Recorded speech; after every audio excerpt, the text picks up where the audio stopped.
Hi, my name is TJ. My dad died of overdose on January 1st, 2011, and my mom is a recovering addict. God helped my mom, and now together we are here to help you. Now let's talk recovery. Here's your host, my mom, Susan Sexton-Wood. Hi, and welcome to Let's Talk Recovery. I am your host, Susan Sexton-Wood. We want to thank you for joining us today, and we hope that you get something out of this program that may help you or a loved one that may be struggling with addiction. Our guest today is Sandy Sexton-Jones, kind of the same names that we have. We have known each other and been related for about 20 years, probably over 20 years. That makes me feel old saying that. But Sandy is the volunteer in Kentucky putting events together for Unchained Praises, and she is a vital part of this ministry as we move forward in Kentucky. And I'm going to have her just share what is happening there. She's recently received a certification, and just you can tell that God is definitely moving in her life and having her involved in the ministry, and just continues to move in the ministry also. Would you share with us what you're doing in Kentucky? Well, we have several different things going on. God's been truly keeping me busy. We do have two events coming on, one in Campbell County. That will be in July, and then we also have one in August, and that's going to be in the Kenton County area. We've also been asked to speak at a tent revival that's going to be happening in the Bromley area, and that will be in August as well. So we're going to set up a table, speak. We're going to just share hope with people that are there. I'm also doing a lot of one-on-ones. I'm at the jail probably 3 times a week, and it's never just one person I'm seeing. Sometimes it's 4, maybe 5 people that I'm meeting with, speaking to, and God's got me doing things such as, calling treatment centers, getting in contact with the attorneys, and I truly didn't have a clue on how to do any of these things. I just do what God tells me to do, and it's crazy when I explain to people, why I'm doing it or how I know what to do. I just do it, and God's just given me a passion that I can't explain.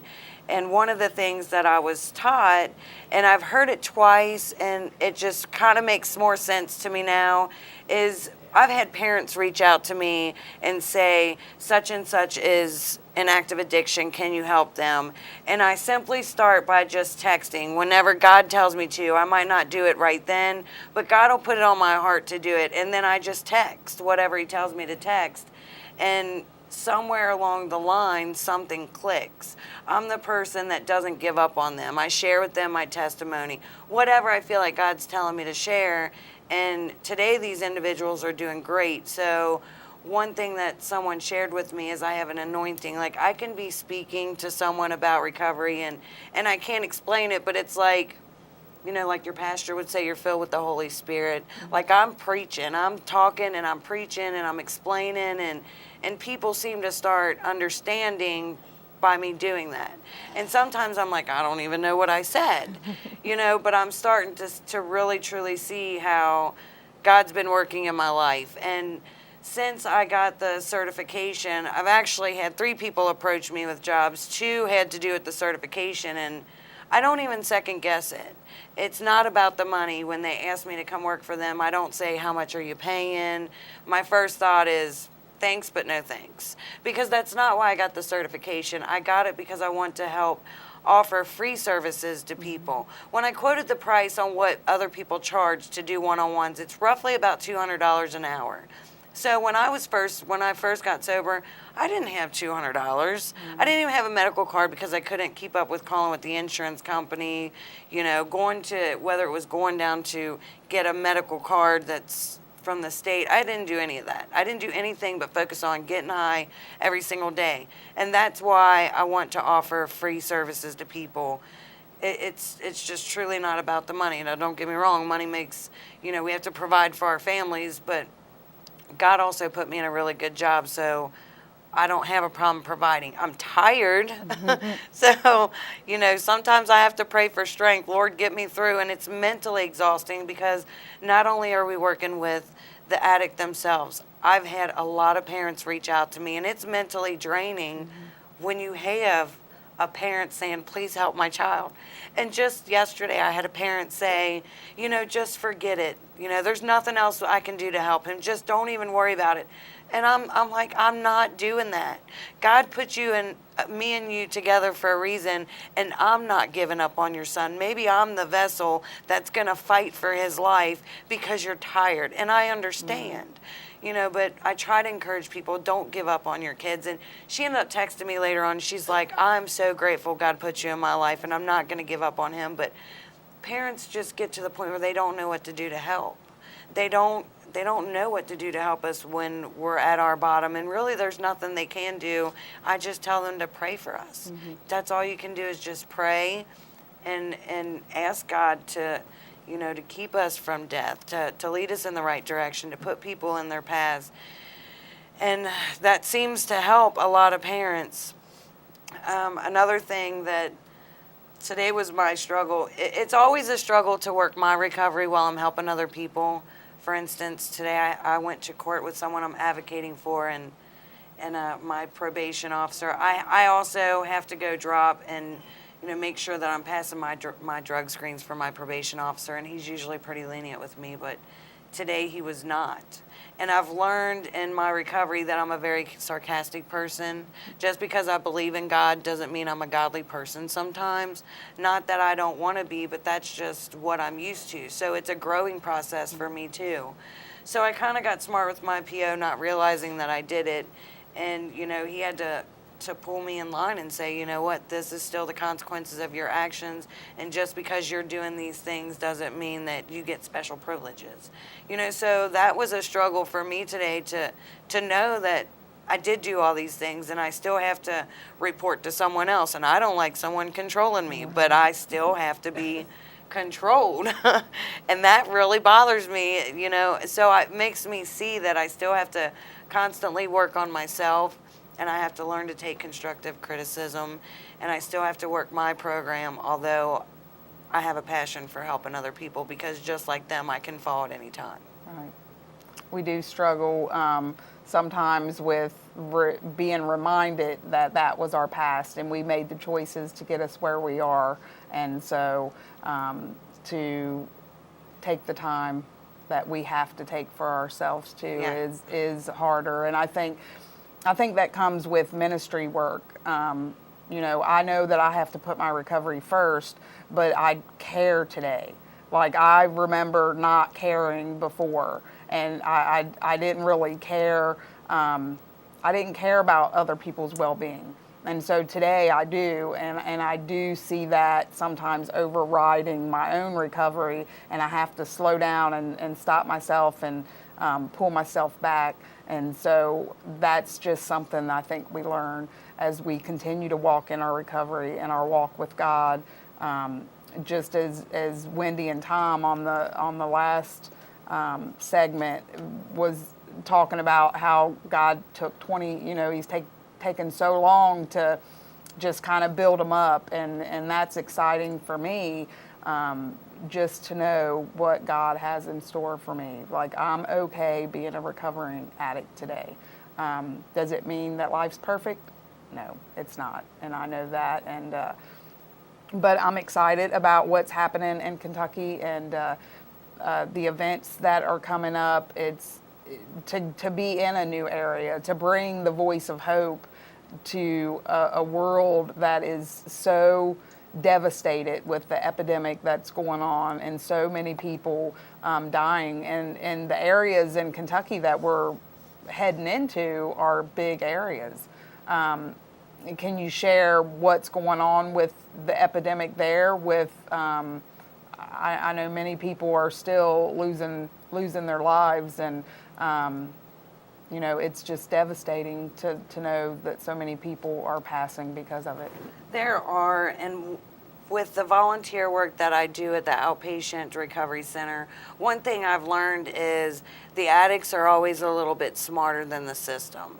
And one way that is with the fentanyl coming in, the most drug tests or drug screens that are used in treatment centers don't cover fentanyl. They cover, everything else besides the Suboxone and the fentanyl. So what we're having to do is, when we believe we have someone that's still currently using, but we can't prove it, we have to pay to send them for a fentanyl test. And usually 9 times out of 10, it'll come back positive. So that's an extra charge. So that's just something that we have to come up with a solution as the state, because the program that I volunteer at is also nonprofit. So that's just coming out of what donations they do have coming in. But we do have a lot more people that are dying. We get the daily reports, and I believe Friday it was 36 deaths in our area. That's just for a day. That's a lot of deaths. And it's getting younger and younger, and the average age, I believe it said, was 30 to 35 was or the most popular age group. So people between those ages are mostly, that is the age group where people are mostly in active addiction, between 30 and 35. And we get those reports daily, so it could be different based on different days, but that was just Fridays. I know that we have a lot of people locked up, a lot of people that just keep going through that cycle. In jail, out of jail, relapse. In jail, out of jail. Some people, I'm on my second, third go-round with them in jail, and I just continue doing what I do, just praying that somewhere along the line something clicks. Because I know for me, I'd been to so many treatment centers and nothing seemed to help. I mean, I learned something from each individual treatment center, but it really wasn't until I came to Christ and I completely surrendered my life and I said, okay, God, here I am, do with me what you want, that I'm actually succeeding at my sobriety. So I try to share that with other people. There are so many programs, not that I knock AA or NA, but they say higher power. And for me, when I'm talking to people, I'm not trying to push them into believing in God, but I'm proud to say this is what worked for me. And, it's worth giving it a shot. It's your life. This is your life. So you have to fight for it no matter what it takes. If you don't believe in God, just keep doing the next right thing and just ask if there is a God, ask to see the blessings and you'll start seeing them. You just start getting gratitude in your life. That's one thing that just you talking about people believing in God, and what are you going to lose? If you believe in God, if you decide to finally believe in God, what are you going to lose if you do? You don't lose anything, but you can gain so much. And so we want to encourage you to take the time and just talk to God. You don't have to say a prayer the right way. It doesn't have to be, there's not like 100% right way to say a prayer. A lot of times I just say, God, you gotta help me. And he's my friend. He's the one that I can go to for anything. And so if you feel like you want to talk to God, just talk to him. Just as we're sitting here talking today. So recently you have gotten both of your younger kids back. Do you want to share that? Yeah, when I thought, honestly, I did never think that I was going to get my 4-year-old back. His dad was fighting me tooth and nail. And then there were some situations that happened. And I look at it as like it was all God. He just put things in place for me to get custody of my son back. I just kept doing what needed to be done. I didn't argue back. I bit my tongue a whole lot when situations weren't going my way, and I was trying to walk a good Christian walk. And now I see how things are coming around full circle, but I did get custody of both boys back March 15th. I'll never forget the day. So they both live with me today. My 16-year-old, he joins me in doing ministry when he can. He does play basketball. Now he's playing football. He works. So he's a busy 16-year-old, which I'm grateful for because we can talk about, drug use and his friends and what they're doing. And it breaks my heart when he says, Mom, everybody's smoking weed and drinking all the time. So, that's kind of what he's going through in his struggle. So that's why he fills his time with sports and music. So he like to minister through his music. And then my 4-year-old, to be able to share, read the Bible with him at night. And now he has a little prayer chart hanging on the wall, and just to get to take him to church and to be able to experience that, because I have 4 kids, and the older 3 I'd taken to church, but I never really believed in God. I was that church closet Christian, as Tom would say, but it's really different this time to be a part of and to share things, and God's a part of our everyday communication in the house, and my son will look at me and say, you need Jesus, and I'm like, I know I do, and I can tell him that, and it's fun. It's a fun way to communicate and to just be in their lives again. When I thought I was the mom that lost my kids twice. I was the mom that was probably never going to get their kids back. But God definitely made a way, because it wasn't anything that I did. I mean, I stayed sober, but I hold on to recovery as a lifestyle change. Mm-hmm. And I've tried to sincerely change every single thing about my life, my friends, people I surround myself with.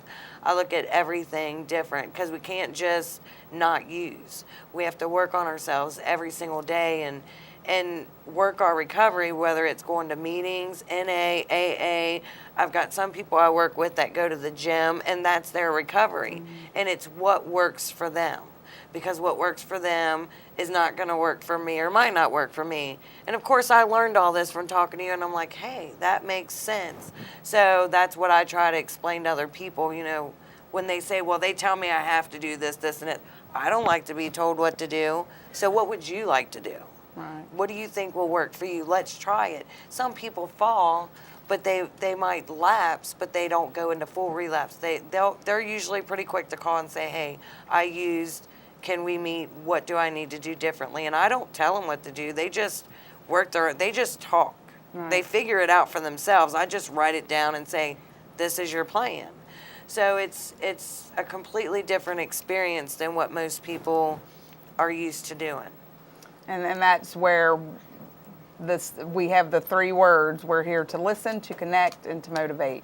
And sometimes I know I can remember when I didn't really hear what I was saying. And so to have that other person that can hear what we're saying and help us put it down on paper, and this is what you're saying, let's put your recovery together, which is the lifestyle change, which is getting that job, which is getting a vehicle, which is getting our kids back.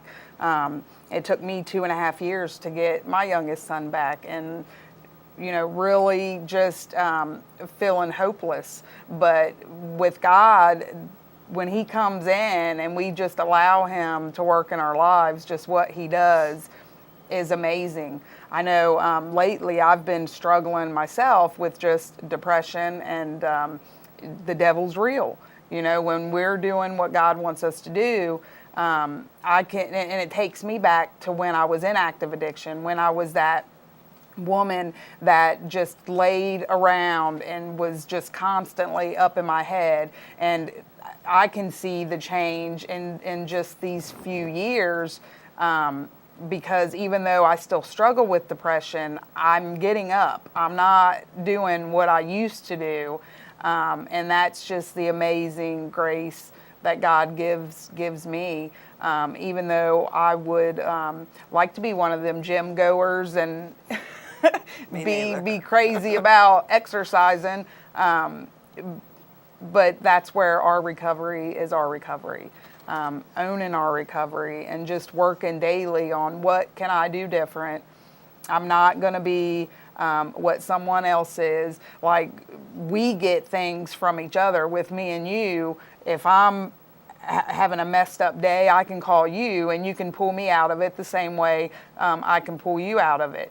I know that I look up to you as a mother, and just the type of mother you are. Like, I still am not a nurturer.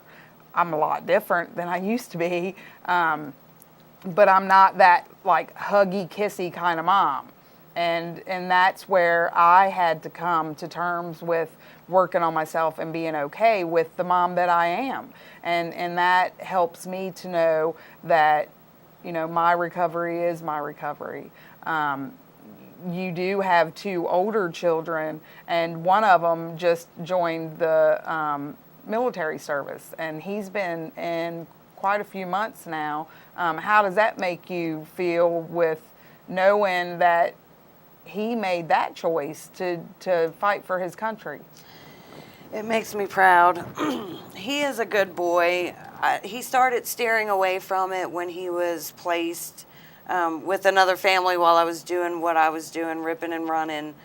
But, God worked in perfect timing, and I gotten a chance to talk to him. And he was placed with another great family. See, my kids were placed many times, not just once, many times. And then he got placed with a great family that pushed him to do what he wanted to do. And as a child, that was what he wanted to do. He didn't necessarily say Navy, but he said, I want to go into the Army.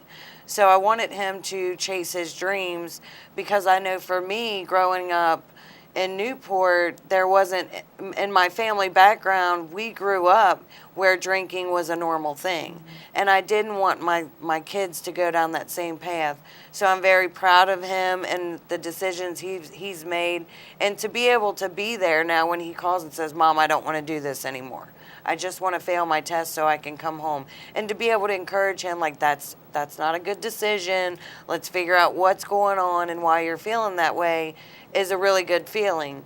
And my oldest daughter she's going down, following my footsteps. She's smoking weed now, and in her mind it's just weed, it's okay. But I do believe from my own experience that weed is a gateway drug. It's a progressive illness that we have. We might start off drinking or smoking weed, but eventually we get to a point to where that's not helping. Or we're at a party and you could be feeling some way about things, and someone might say, hey, I got this, try it. You're going to be more open to trying different things. So I worry about her. I just see a lot of her, or a lot of me in her.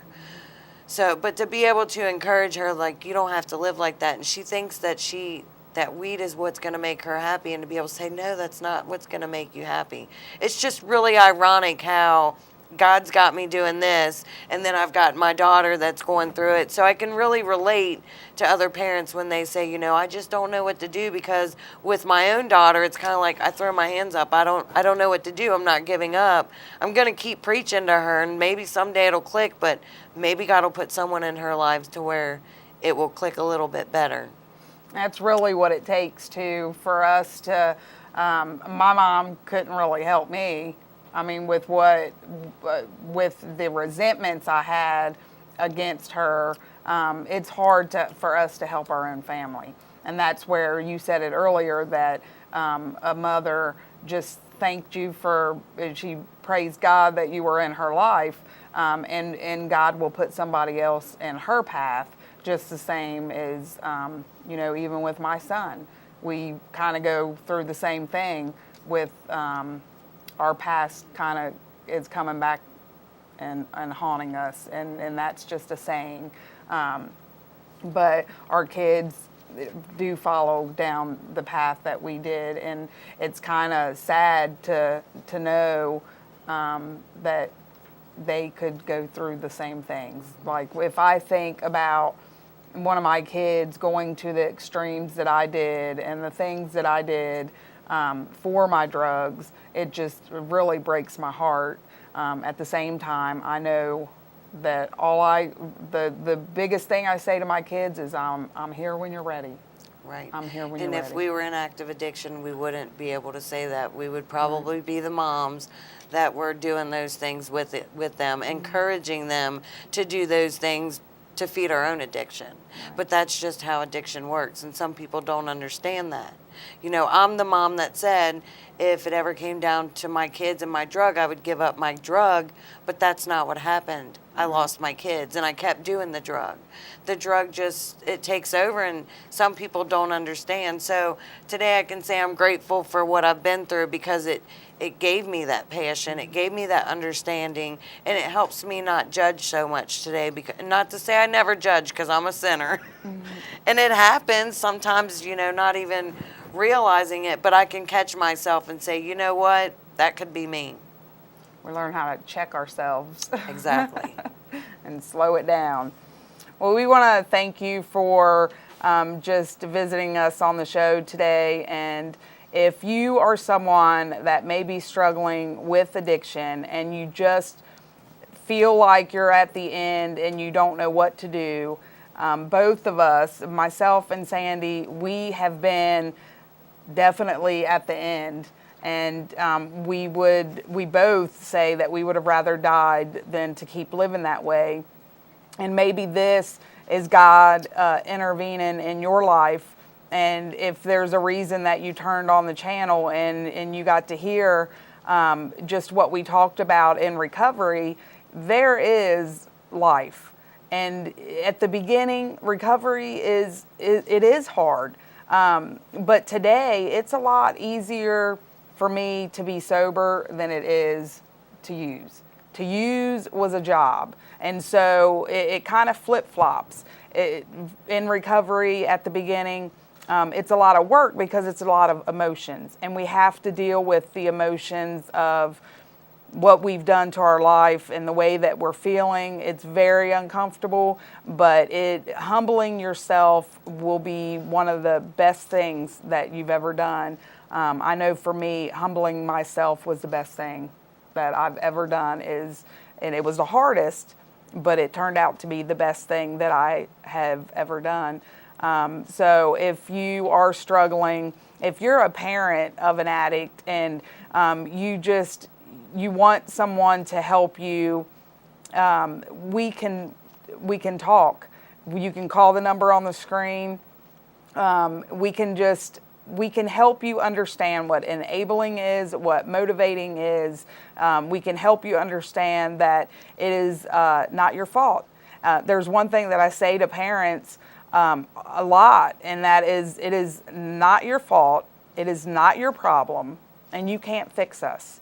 And so for the parents that think that, you know, what did I do wrong?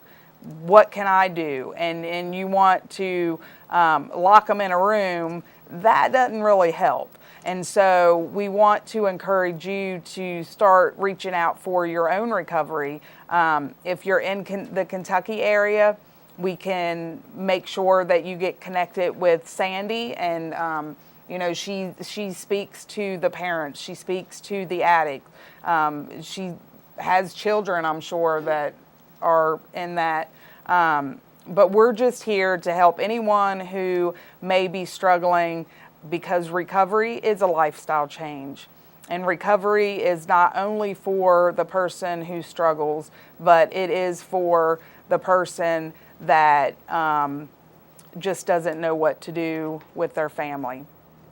Thank you for joining us today.